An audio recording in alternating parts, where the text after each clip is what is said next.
नमस्कार दोस्तों, स्वागत है आपका पुनः एक बार बीएससी एजुकेशन लर्नर पे। हमने पिछली वीडियो में देखा था बीएससी फर्स्ट ईयर के सेकंड सेमेस्टर के जो जूलॉजी के फर्स्ट यूनिट का एक क्वेश्चन बताया था, कोशिका और इसकी विशेषताएं। और वीडियो ज़्यादा लंबी ना हो इसलिए एक ही बताया था। आज हम लोग उसी यूनिट का दो क्वेश्चन यानी दो अंतर हम लोग पढ़ेंगे, जो कि बहुत ही इम्पोर्टेंट है। तो इसमें से पहला अंतर हमारा है पादप और जंतु कोशिका में अंतर। पादप और जंतु कोशिका में अंतर है ना, plant cell and animal cell में जो डिफरेंस है वो आज हम जानेंगे। दोस्तों, आज हम जानेंगे plant cell and animal cell में डिफरेंस क्या है। तो हमारा इसमें से पहला डिफरेंस है पादप कोशिका में कोशिका भित्ति सेल्यूलोज की बनी होती है। जो कोशिका भित्ति होती है वो सेल्यूलोज की बनी होती है, ठीक है। और जंतु कोशिका में कोशिका भित्ति नहीं पाई जाती, मतलब जो जंतु कोशिका है उसमें कोशिका भित्ति सेल वॉल नहीं पाई जाती है। तो नेक्स्ट देखते हैं। हाँ, क्लोरोप्लास्ट पाया जाता है और क्लोरोप्लास्ट नहीं पाया जाता है। यानी कि जो पादप कोशिका है उसमें क्लोरोप्लास्ट पाया जाता है और जंतु कोशिका में क्लोरोप्लास्ट नहीं पाया जाता है। दोस्तों, क्लोरोप्लास्ट का मतलब होता है हरित लवक, है ना, जो सुकेंद्रित पादप कोशिका में पाया जाता है, ठीक। तो पादप कोशिका में क्लोरोप्लास्ट यानी हरित लवक पाया जाता है और जंतु कोशिका के हरित लवक यानी क्लोरोप्लास्ट नहीं पाया जाता, ठीक है। नेक्स्ट देखेंगे। माइक्रोबिलाई का अभाव होता है और जंतु कोशिका में माइक्रोबिलाई पाई जाती है, ठीक है। मतलब कि पादप कोशिका में माइक्रोबिलाई का अभाव रहता है, यानी माइक्रोबिलाई नहीं पाई जाती है, और जंतु कोशिका में माइक्रोबिलाई पाई जाती है, ठीक है। नेक्स्ट देखते हैं। इनमें बड़े आकार की रिक्तिका पाई जाती हैं, मतलब पादप कोशिका में बड़े आकार की रिक्तिकाएं पाई जाती है, जो कि कोशिका में रहती है रिक्तिकाएं, ठीक है। और जंतु कोशिका में देखते हैं रिक्तिकाएं छोटे आकार की होती है या अभाव रहता है। मतलब कि अगर जंतु कोशिका में पाई जाती हैं तो वो छोटे होते हैं और रहते भी नहीं हैं, मतलब अभाव भी होता है या छोटे आकार की भी हो जाती हैं, ठीक है। इसमें से पांचवा देखेंगे। कोशिकाओं के बीच प्लाज्मोडेस्माटा द्वारा संपर्क होता है, ठीक है। जो पादप कोशिका है प्लांट सेल, उसमें कोशिकाओं के बीच प्लाज्मोडेस्माटा द्वारा संपर्क होता है, और जंतु कोशिका में कोशिकाओं के बीच डेस्मोसोम द्वारा होता है, ठीक है ना। मतलब जो जंतु कोशिका है उसमें कोशिकाओं के बीच डेस्मोसोम द्वारा संपर्क होता है। तो हमारा छठवां जो अंतर है वो संचित भोजन स्टार्च होता है, ठीक है, और जंतु कोशिका में संचित भोजन ग्लाइकोज होता है, ठीक है। और अब हमारा सातवां है सेंट्रोसोम का अभाव रहता है, यानी सेंट्रोसोम नहीं पाया जाता है, और जंतु कोशिका में सेंट्रोसोम पाया जाता है यानी उपस्थित रहता है, ठीक है। अब हमारा आठवां और लास्ट, कोशिका द्रव्य विभाजन कोशिका प्लेट निर्माण द्वारा होता है, ठीक है।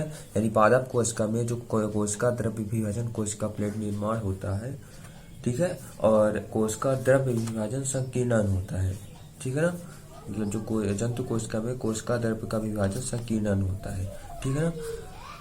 अब हमारा नेक्स्ट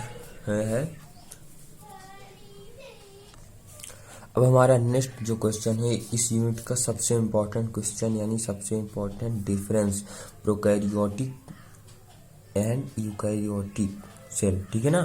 प्रोकैरियोटिक तथा यूकैरियोटिक कोशिका में अंतर, ये सबसे महत्वपूर्ण क्वेश्चन है इस यूनिट का। आप जरूर इसको पढ़िएगा, ठीक है। तो मैं आपको दिखा रहा हूँ, आप वीडियो पॉज करके लिख लीजिएगा, ठीक है। तो इसमें से हमारा पहला अंतर है जो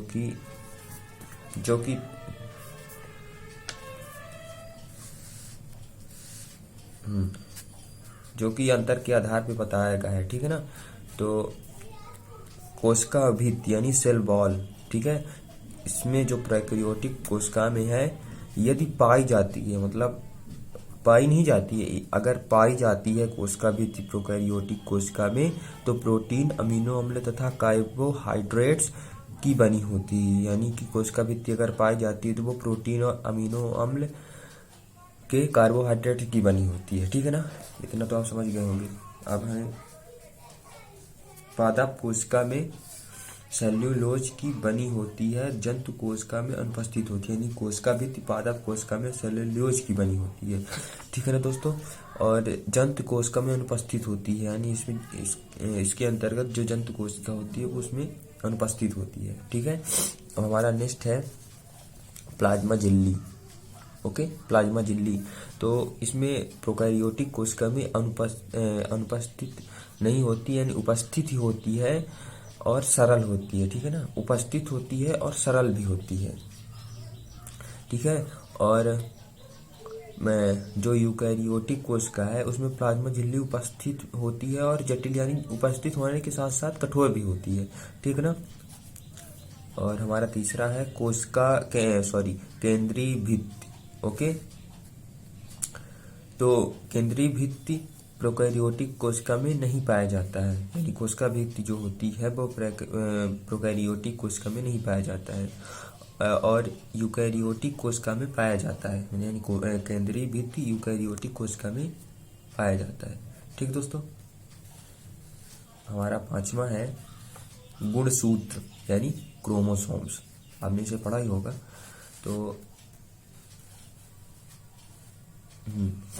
तो हमारा प्रोकैरियोटिक कोशिका में नग्न डीएनए के रूप में आनुवांशिक पदार्थ वाहक, जो कि हिस्टोन तथा नॉन हिस्टोन, मतलब कि गुणसूत्र में जो डीएनए के रूप में आनुवांशिक पदार्थ जो वाहक है, हिस्टोन और नॉन हिस्टोन, प्रोटीन रहित, मतलब ये हिंदी ही है, हिस्टोन तथा नॉन हिस्टोन ये हिंदी ही है।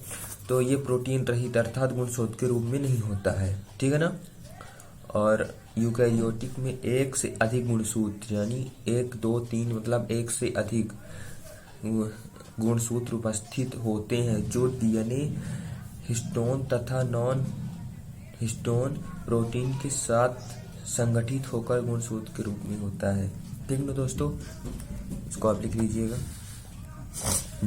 अनुवांशिक पदार्थ जो है प्रोकैरियोटिक कोशिका और यूकैरियोटिक कोशिका में पाया जाता है, परंतु प्रोकैरियोटिक कोशिका में डीएनए आरएनए यानी दो में से एक ही पाया जाता है। कभी डीएनए पाया जाता है तो कभी आरएनए। ठीक है ना, और यूकैरियोटिक कोशिका में केवल डीएनए, यानी केवल डीएनए पाया जाता है, आरएनए नहीं पाया जाता है। ठीक है ना, आरएनए का अभाव होता है। और हमारा सातवां है लैंगिक जनन, सेक्सुअल रिप्रोडक्शन। ठीक है ना, तो ये प्रोकैरियोटिक कोशिका में नहीं पाया जाते, यानी अनुपस्थित होता है। ठीक है ना, और यूकैरियोटिक कोशिका में उपस्थित होता है। ठीक है ना दोस्तों, कोशिका विभाजन। ठीक, तो कोशिका विभाजन जो है वो असूत्री प्रकार का होता है। ठीक है, प्रोकैरियोटिक कोशिका में असूत्री प्रकार का होता है तथा यूकैरियोटिक कोशिका में समसूत्री व अर्धसूत्री विभाजन की क्रिया होती है। यानी यूकैरियोटिक कोशिका में समसूत्री व अर्धसूत्री विभाजन की क्रिया होती है। ठीक है ना, हमारा आखिरी है कोशिका चक्र अवधि, यानी कोशिका की जो चक्र होती है उसकी अवधि कितनी है, मतलब कोशिका की चक्कर लगाने की अवधि कितनी होती है। तो प्रोकैरियोटिक कोशिका में 20 से 60 मिनट लगते हैं, यानी 20 मिनट से 1 घंटे लगभग लग जाते हैं। ठीक ना, और जो हमारे कोशिका की चक्र की अवधि होती है यूकैरियोटिक कोशिका में, वो 12 से 24 घंटे लग जाते हैं। ठीक है ना, यानी कि आधा दिन या फिर 1 दिन लग जाते हैं। ठीक है ना दोस्तों, तो इतना तो आप समझ गए होंगे। तो मिलते हैं नेक्स्ट वीडियो में, आपके लिए हम ऐसे ही वीडियो लाते रहेंगे। ये अपना हो गया पार्ट 2। पार्ट 3 में यूनिट फर्स्ट का 2 और 3 क्वेश्चन बचे हैं, उसको भी हम सॉल्व करा देंगे। फिर हम आएंगे यूनिट सेकंड में। तो गाइज आज के लिए बस इतना ही। तो वीडियो पसंद आए तो लाइक कीजिएगा और सब्सक्राइब जरूर कीजिएगा ताकि अपडेट आपको मिलती रहे। Thank you.